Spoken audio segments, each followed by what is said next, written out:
If you've ever felt like you're doing all the right things, but it's just not coming together and you feel stuck and as if you see what's possible but just can't make it work, you're going to love today's podcast. Hi, I'm Melanie Benson.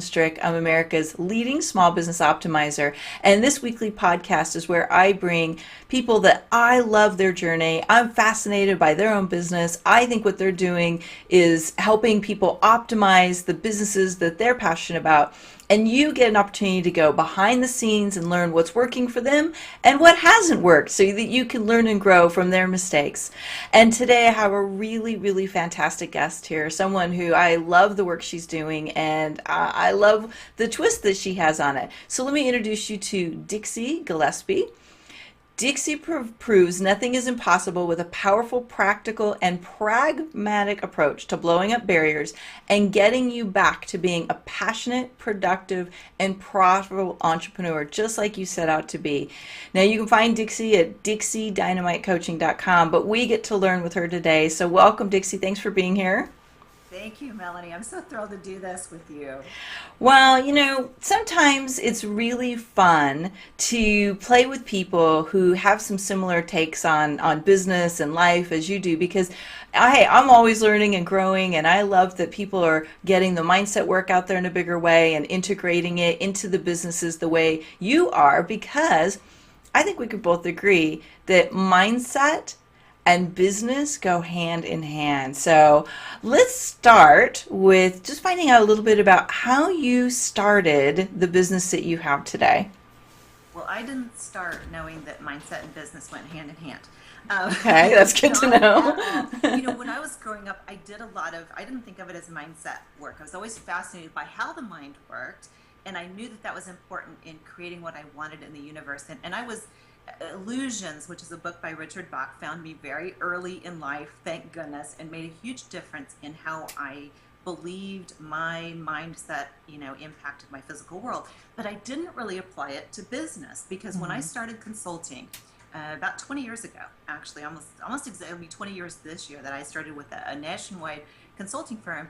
They called that fuzzy management. So I was a management consultant and I was not supposed to think about mindset. It was all, is it strategic?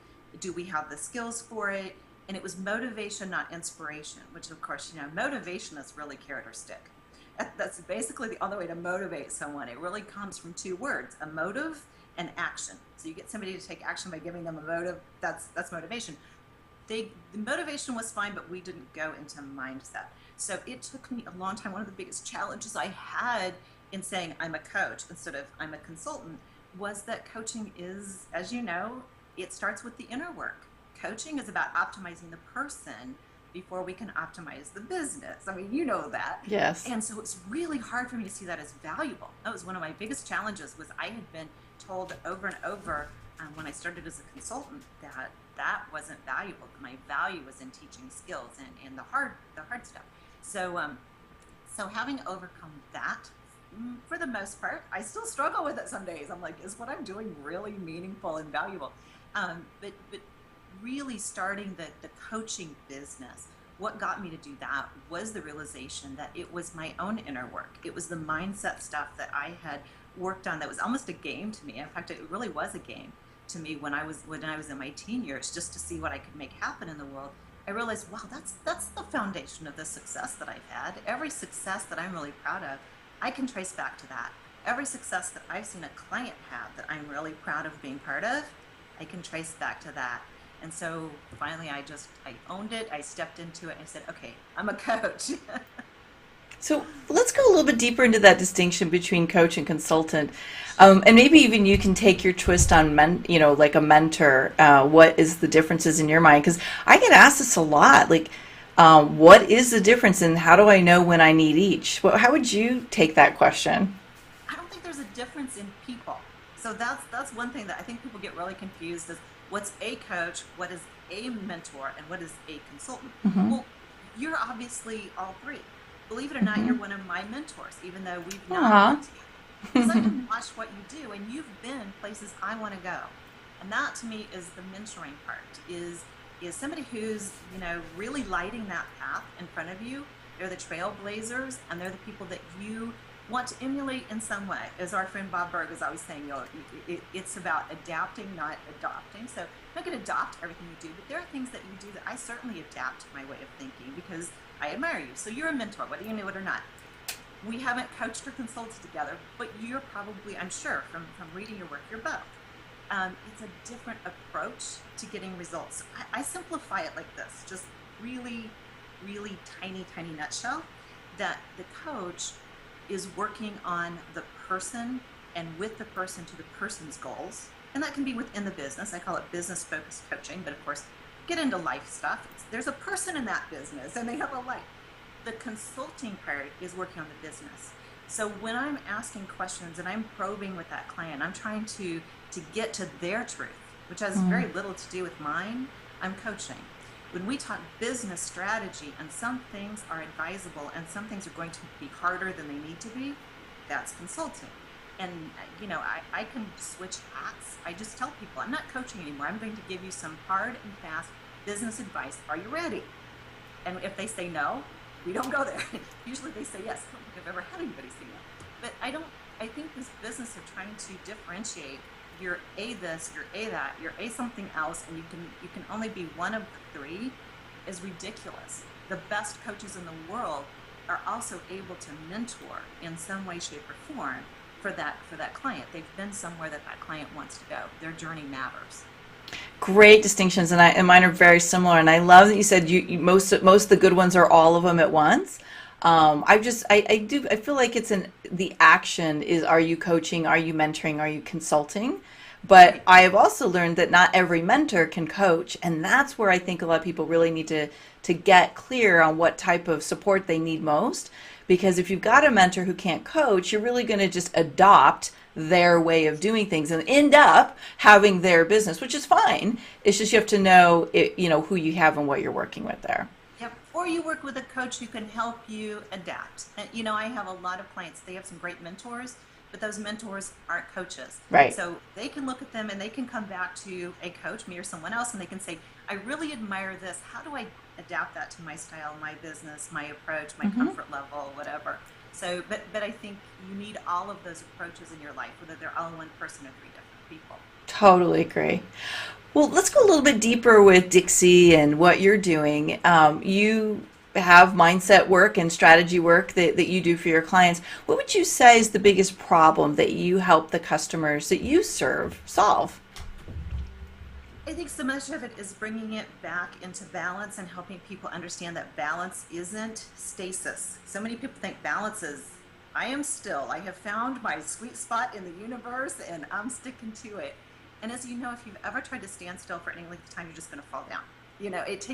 It takes motion, and really a business is kind of a tightrope act. And if you've ever watched somebody walk a tightrope, they're not still. Even when they're standing still, there's that little motion. Teetering, so yeah. Our tendency, though, is to swing too far to one side or the other. It's like, oh, wow, I'm over here lost in my head doing mindset work, and I just realized I haven't taken any action on my business lately. Oh, I'm going to go over here and take massive action. Oops, I haven't done the inner work. And so my first role with a client, and probably yours too, is let's find balance. Let's not overcorrect. Let's get on course and stay the course. And if they're not really sure of their course, if that course isn't clear to them, then before we do that, we have to clarify course. We have to clarify direction and destination. So let's give an example of how it would look. Maybe there's a technique or a strategy you use with a client when you're bringing them into balance. Like let's give people a real life scenario of how that might play out. Sure. So if someone's too much in over here in strategy, what I'll usually do. And let's break down strategy. Strategy meaning you're focusing on specific, tangible things you can do to make your business work. Okay. That's the best nutshell for that I think I've ever heard. And would you please write that down? We'll have to replay the interview and go, what did she say exactly? Exactly. Go listen to it. So that was okay. The strategy of it. And you hear a lot of definitions of what is strategy. That's a great one. So people get very involved in strategy, and the reality check with that is, what objective are you strategizing to achieve. And a lot of times what they've done is they've lost touch with where they're going.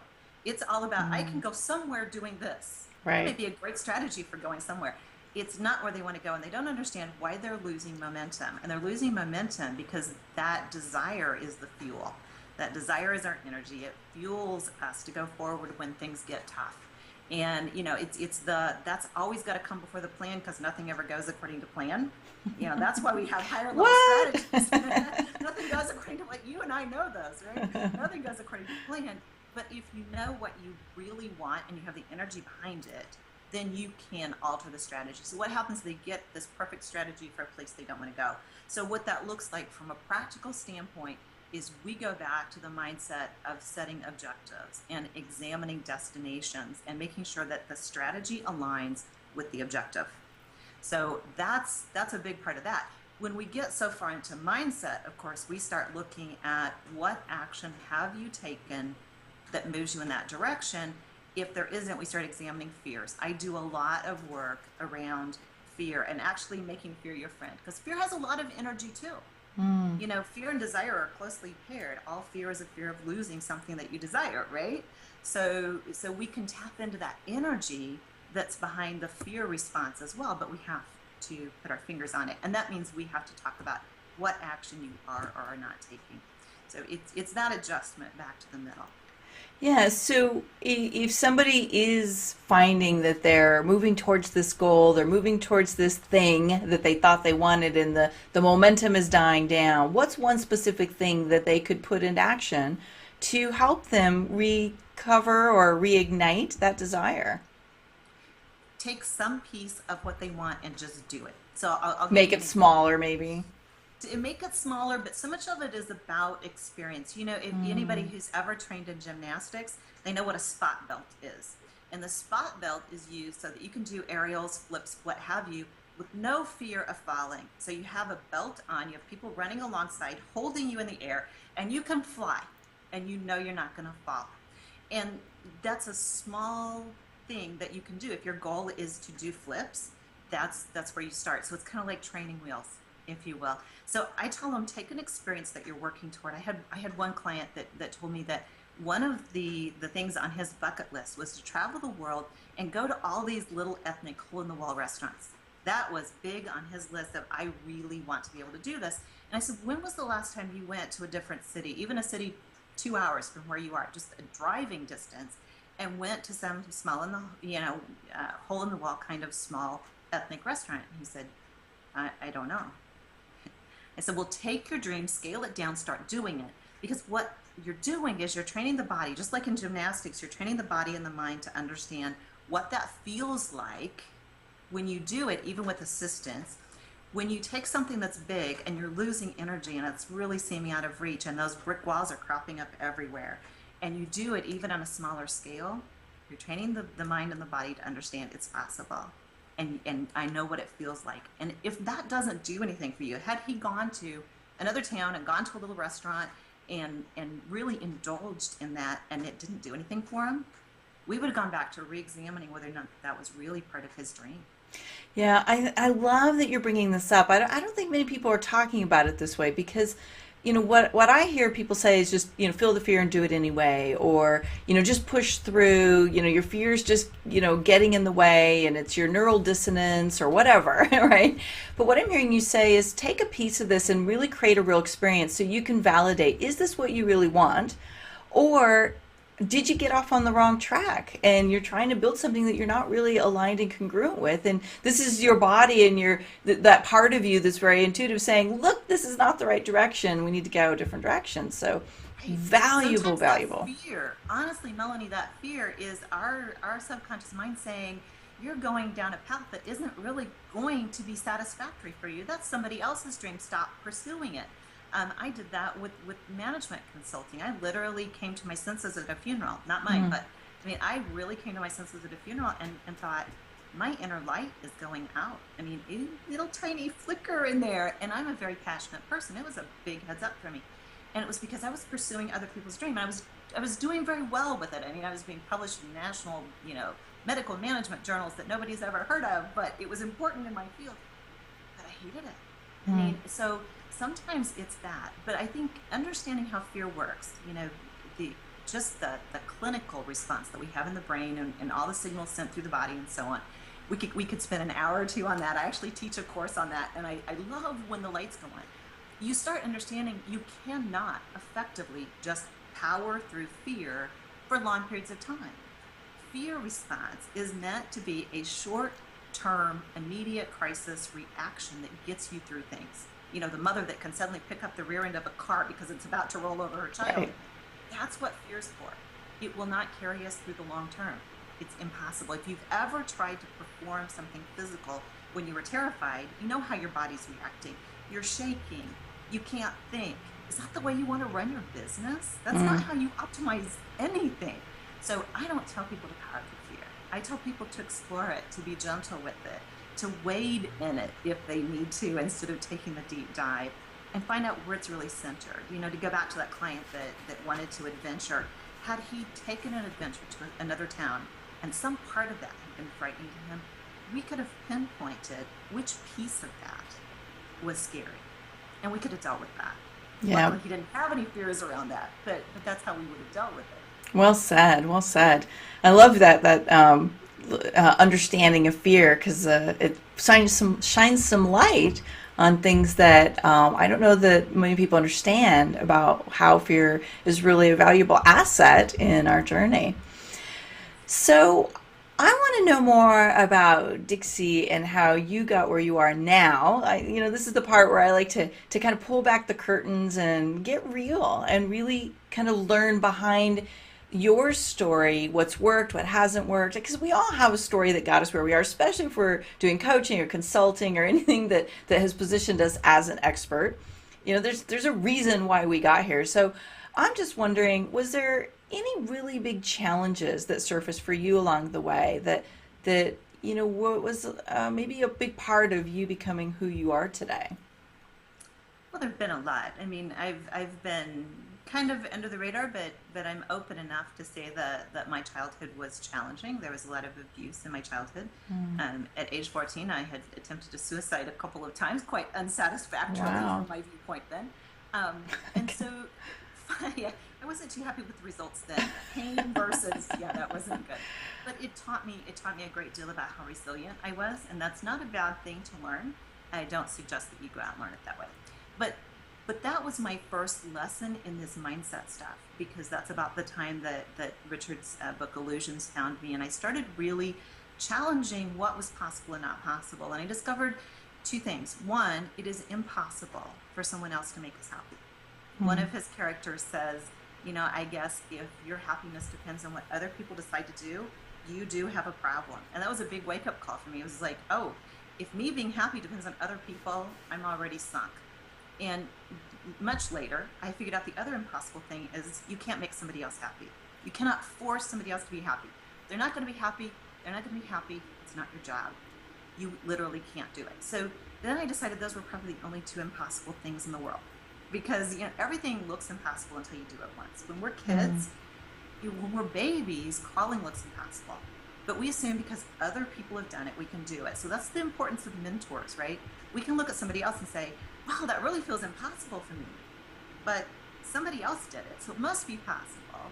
And really challenging then what seemed impossible. Those are the two things that I hold on to that have been a part of every piece of my journey. So I've done a lot of things that looked impossible. I mean, even going into medical management when I wasn't 30 yet, I was female, I did not have a medical degree, I'd never been married to a doctor, which was the other criteria. I had, by most people's standards, I had no business in that world, and yet I was very successful. Stepping away from that level of success and saying, no, my real joy is in seeing people blossom and businesses grow because people blossom, not the other way around.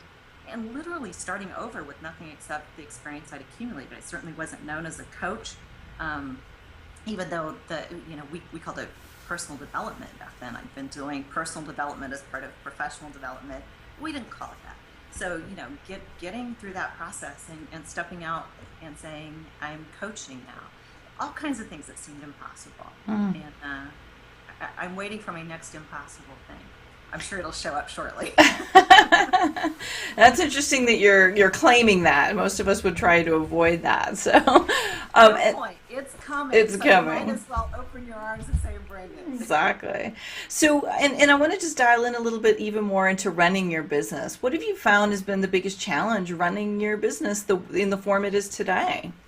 Yeah, I've had employees and now I don't. Hmm. And that's a challenge, but it's a blessing. So, because having employees, as you know, that's always a challenge. You have responsibilities to them, probably more responsibilities to them than they have to you in some respects. Yeah. And so now everything that I don't do is outsourced. I enjoy it that way. But as with most entrepreneurs, there can be a real sense of isolation. So, one of the most important things to me are my formal and informal mastermind groups. I have a mastermind partner that I meet with every other week, and we do a deep dive into one business or the other. So, one meeting we'll do a deep dive into his, the next we'll do a deep dive into mine. And Tom Roach is a real grounding force for me. Luckily, my life partner is also very interested in my business, is a great sounding board for me. But I think the biggest thing I've done as far as optimizing my business is making sure that I have those people in place to do the things I don't want to do, but also those people in place that can get me into the place I need to be to do what I am going to do. You know what's interesting is I would say 8 out of 10 of the people that I interview for the series say the same thing. It's about your support systems and your team, and that really has been the challenge, and also oftentimes, the solution to really being able to grow faster. Yeah. If it's not right, it's there are very few things that guarantee failure. Hmm. So I won't say it guarantees failure. It does guarantee that success is going to be a lot harder than it needs to be. So, if you don't have those things in place and those things working for you, it's going to be a very uphill road. Yeah. So would you say there was a game changing learning that you had in running your business? Maybe it was something you learned, something you started doing differently that's really helped you optimize your results? Acknowledging that the work that I do is important in doing my own work. Yeah, Hmm. it's the strangest thing that we can do so much for other people. And the tendency is, I mean, because we're human, darn it. We came here to learn human lessons. So, excuse me just a moment while I put this thing back where it belongs. There we go. Um, it- and one of my human lessons seemed to be that I'm human. So I have a tendency that when I've done the work, I tend to move away from the work. When you say the And work, what do you mean by this that?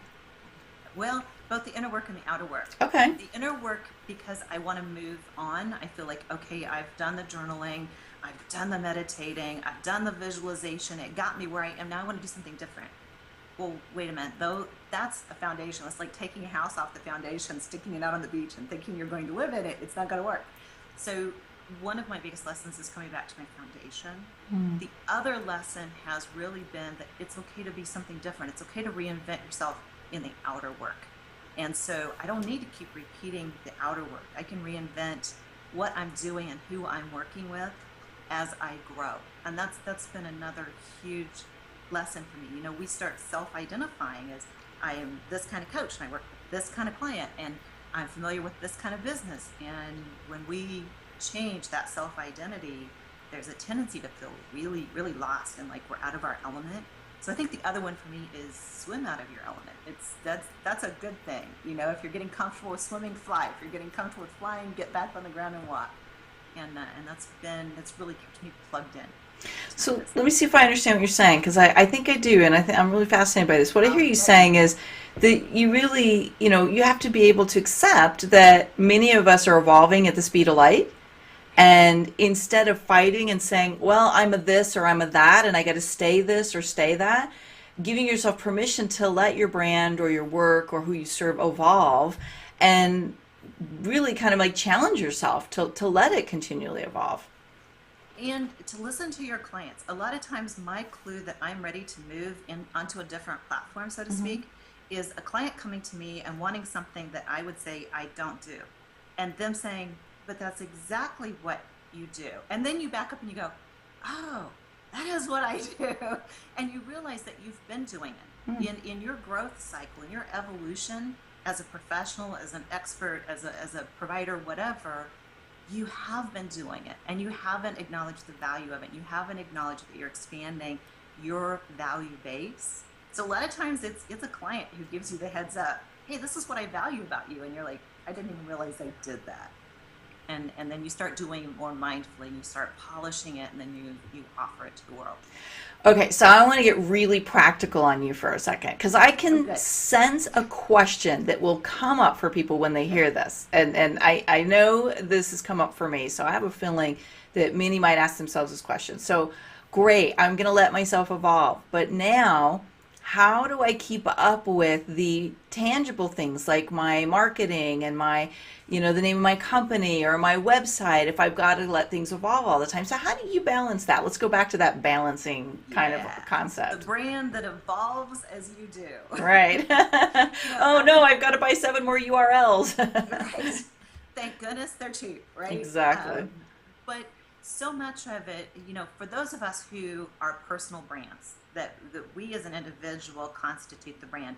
I'll just tell you, I got such a lesson from Libby Gill, who of course is the branding expert that branded Dr. Phil. That's what most people know her for, but she's much more than that. She's a very powerful coach outside of branding. I mean, she really gets life issues. And she was speaking at an event where I wasn't speaking at that particular XBM. I don't know, but Bob Berg introduced me by my Twitter handle, which was Dixie Dynamite, and that was a complete accident. I didn't even figure I'd stay on Twitter. It was just like, oh, it's an old nickname, I'll use it. But people had gotten to know me that way. And what happened is he introduced me, and the audience kind of went crazy, and they didn't know me. They only knew me by Dixie Dynamite.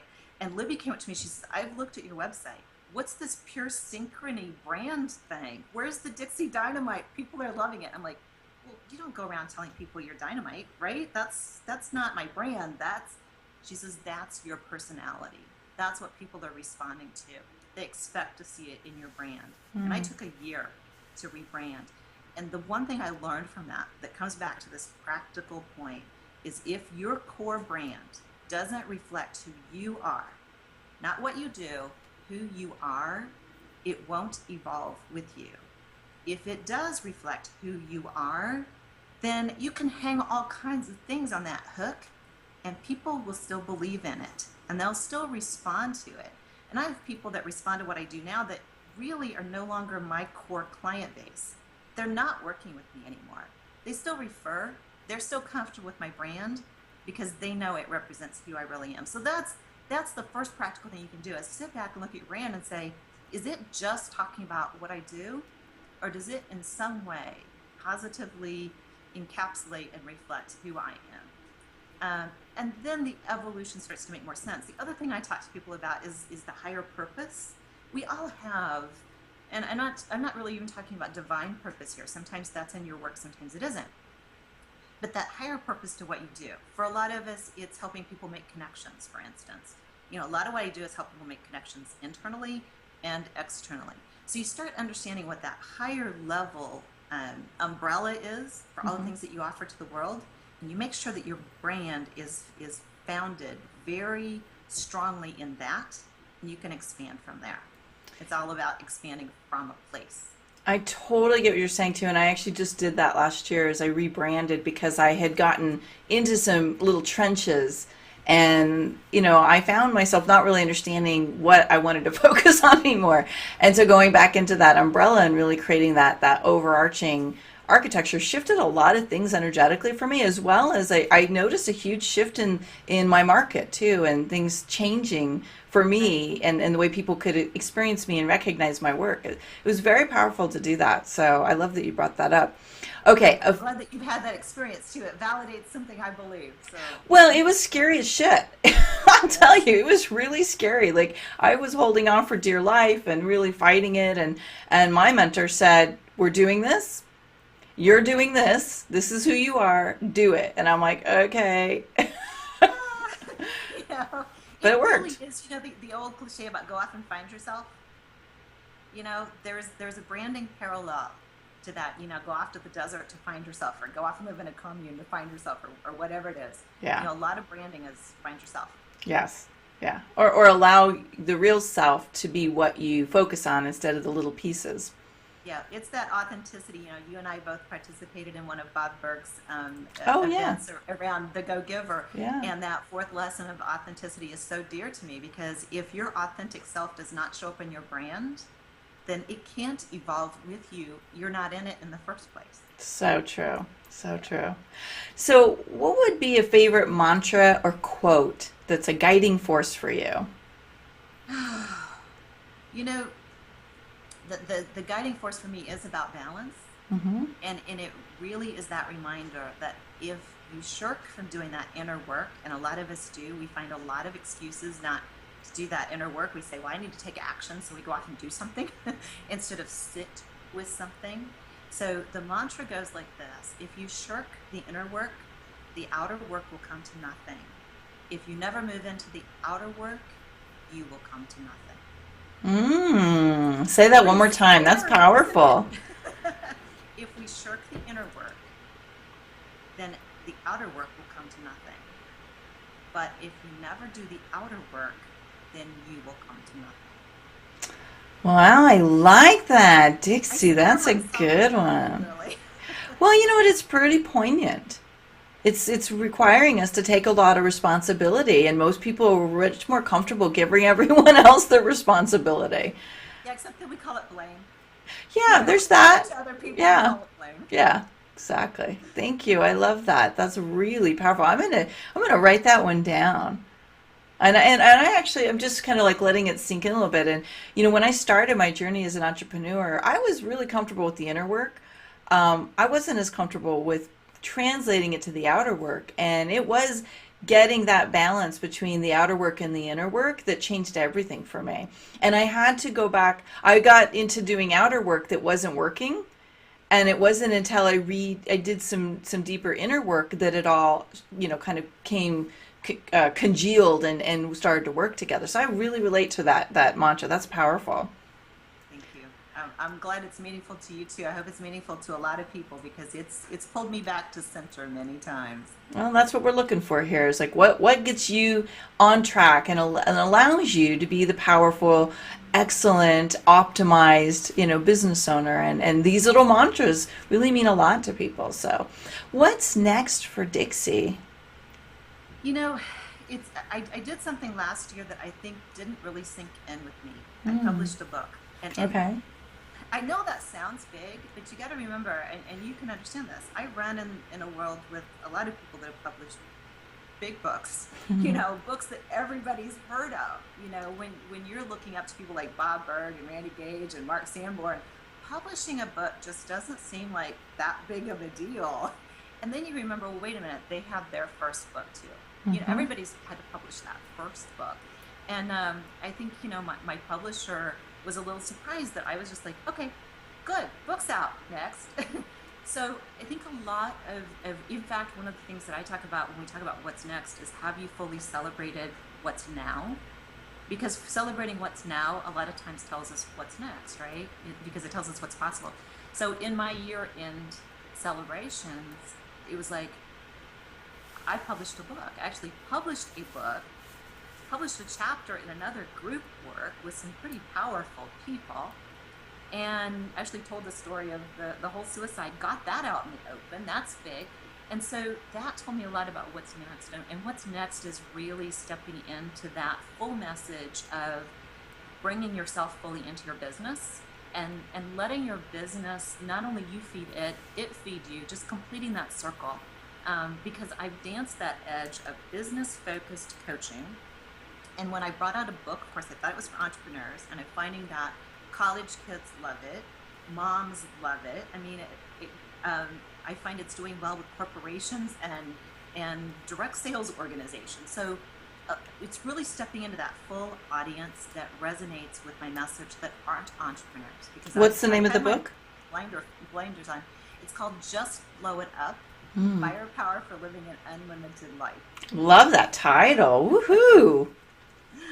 Yeah, yeah. It goes back to the whole dynamite thing, and it was kind of a play on words, but yeah, I think a lot of people try to pretend like the fears, that those brick walls, those I can't, I really want to, but I can't because that can't is like this big wall.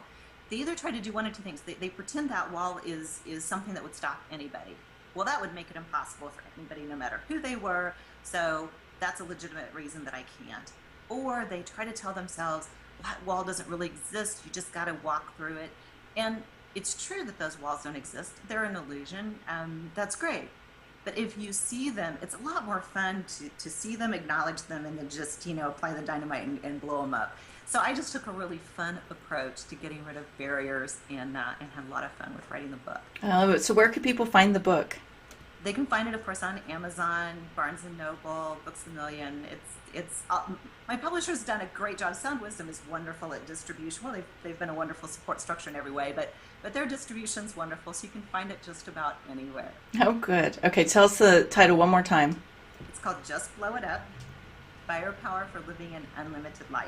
Just blow it up. Video.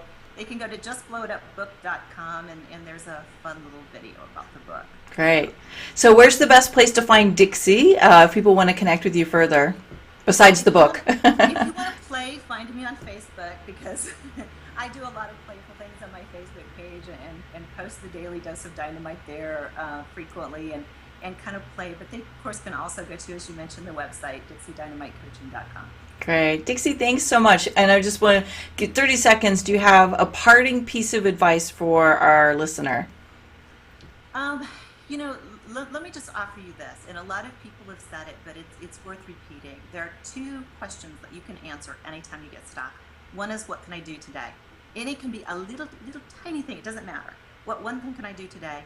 And then the next is a slightly bigger question, and it says, what can I do every day? Even if it's, I can take 5 minutes to visualize, or I can take 5 minutes to breathe. What can I promise myself that I will do every single day? That's what I would ask people to do. Is anytime you're stuck, what can I do today? What can I do every day? You'll be amazed at how that will move you forward.